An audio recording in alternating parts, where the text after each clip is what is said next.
when you transition out of being a bodybuilder, you look at yourself and you think, oh, I could be more conditioned. And then like someone's probably looking at you and thinking, geez, that guy's ripped. And in your head, you're like comparing yourself to how you looked last year at like 4% body fat. And you're thinking, man, I'm still fat here. And I remember like before we went away on holiday, I had planned to do the diet that we talked about back in like May, June. And then I tore ligaments in my back literally 3 weeks before our holiday. That I couldn't train in the gym. So at that point, I'd already pulled the train out after like 6 weeks. When things took over at life, I was like, I'm not going to see the end of this diet. And so that sort of pressure to get into like ripped condition sort of came away from me a little bit. And then when I tore my ligaments in my back and I literally couldn't train for the 3 weeks before the vacation, when I got away on holiday, you're like looking at yourself and you've got a six pack, you look in condition, but in your head, you're still thinking, you're a fat beep. Dean, you went on holiday. I did. That's why representing the dad bod. We're delayed in our recording with my vacation. Ah, that's all right. So yeah, it was well needed. But like anyone who's listening on this, and if you like run a business, you don't really switch off. You check your emails in the morning for half an hour when the kids are still sleeping. And other than that, only urgent needs were taken care of, and the rest of it sat until I came home. So I came back to a nice list on Friday last week to plow through, but we're back on course again. So definitely 2 week vacation, well needed, nice food, nice time on the beach, nice tan. What more can you ask for? Nice Did hair. you put any other dads to shame over there in the beach? You know what, right? And I guess this would be fun for those who are listening.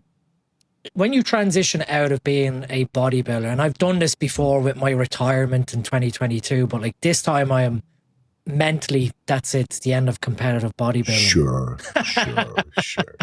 We've heard this before. In I tell myself that, every year. Is it like muscle dysmorphia would be? Like muscle dysmorphia would be that you don't see yourself as big enough. Maybe it's like shredomorphia, but like you look at yourself and you think, oh, I could be more conditioned. And then like someone's probably looking at you and thinking, geez, that guy's ripped. And in your head, you're like comparing yourself to how you looked last year at like 4% body fat. And you're thinking, man, I'm still fat here. And I remember like before we went away on holiday, I had planned to do the diet that we talked about back in like May, June. I had some stuff where my father got ill, business took over. So really, and then I tore ligaments in my back literally 3 weeks before our holiday that I couldn't train in the gym. So at that point, I'd already pulled the train out after like 6 weeks. When things took over at life, I was like, I'm not going to see the end of this diet considering how life is becoming. So I'm not under any pressure to get in condition for a holiday. Like mentally, you're like, I'm going to turn up probably in better shape than most guys, not being ignorant, but you're going to be in a better condition than the average person. And so that sort of pressure to get into like ripped condition sort of came away from me a little bit. And then when I tore my ligaments in my back and I literally couldn't train for the 3 weeks before the vacation, when I got away on holiday, you're like looking at yourself and you've got a six pack, you look in condition, but in your head, you're still thinking, you're a fat beep. But it's disappointed in yourself. You know, yeah, exactly. But like that is how polarizing bodybuilding and getting in bodybuilding condition can do that. When you step away from it and you can accept how you look visually, and that you're not looking for more muscle mass, but you're still thinking in your head, man, you're so fat. And then you're thinking of what you're going to destroy to eat on holiday. Obviously with me, it's not much with gluten-free, but you're still thinking, I'm going to have this amount of food at dinner, I'm going to have a nice steak, and have all these sort of things. But then part of your head is like, man, you could be so much more conditioned.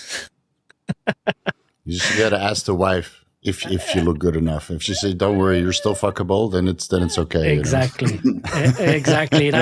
That's all reassurance. Obviously Morgan as well, is from when I was a competitor, she's critical. She'll tell you, you're getting a bit fat there, or you're looking a bit puffy. You got to put the premise in there. Say, babe, how do I look? Do I look good enough for holiday? You say, yeah, for holiday you look okay, but for the stage, forget about it. You know. So I've been boring. I've been back just straight up physiological.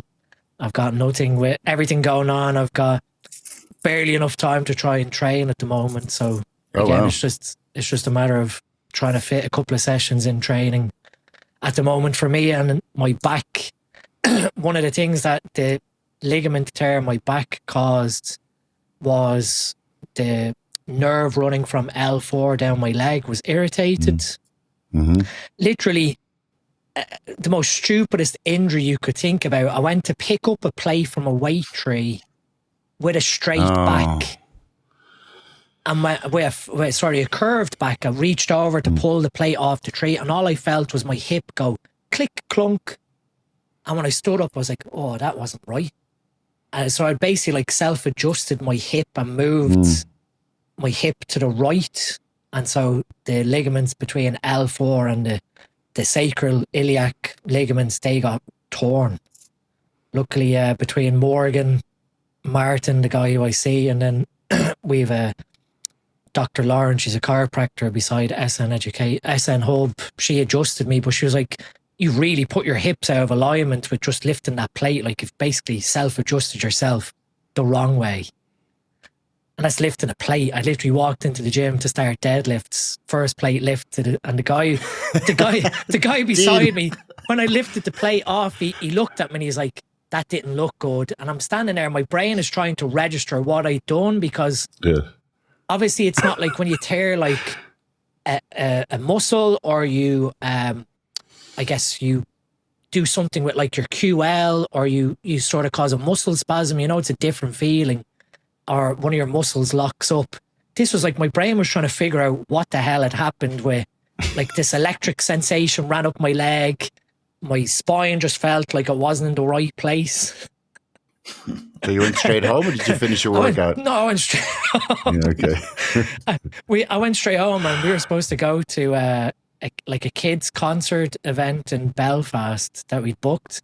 Morgan, thankfully we had like an hour planned in that morning for me to train. So Morgan treated me instead of training in her in her clinic, had me like semi straight again to walk around. But literally I then went to England that week and had the hips adjusted and everything else. So feels good now, but I'm still a bit cautious that when you do something like that, you get a false sense of confidence with those lower lumbar ligaments that I'll start slowly. All machines from now on. Pretty much the lazy way of training. I did do a little bit. We had like a home gym sort of thing in the apartment complex on holiday, and that felt good to do some really light stuff. But getting back into it now. You did exercise mimetic exercises. It's a pity I didn't pack. Obviously, we can delve into it later. I didn't bring anything like that with me, and obviously, with the end of the diet, I will say, during that 3-week non-training period, I did keep continuing with SLU and the mitochondria stuff that I do put down to helping maintain body composition with no training. I was obviously a little flat looking, but you'd be surprised what you maintain with very little training. And then it usually takes like a month or two before it really goes away. And then it's like from one day to the next, you wake up, you're like, what the hell happened? Did I get sarcopenia overnight?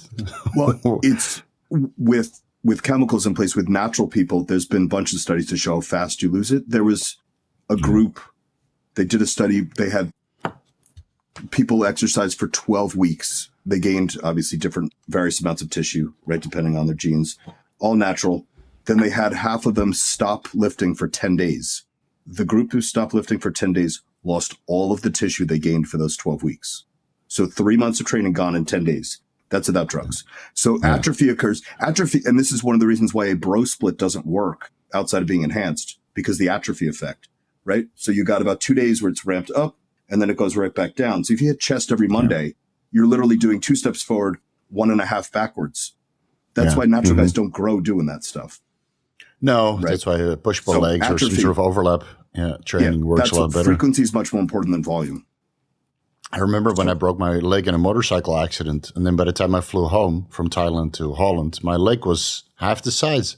And that's like 5 days later. And I was at the peak of my, natural, not at the peak and not at the end of my natural limit, but I was pretty close. And that leg was completely atrophied in a week. Insane. Yeah. Just from immobility. And thank God. Don't break your legs in a motorcycle accident, guys. Don't do it.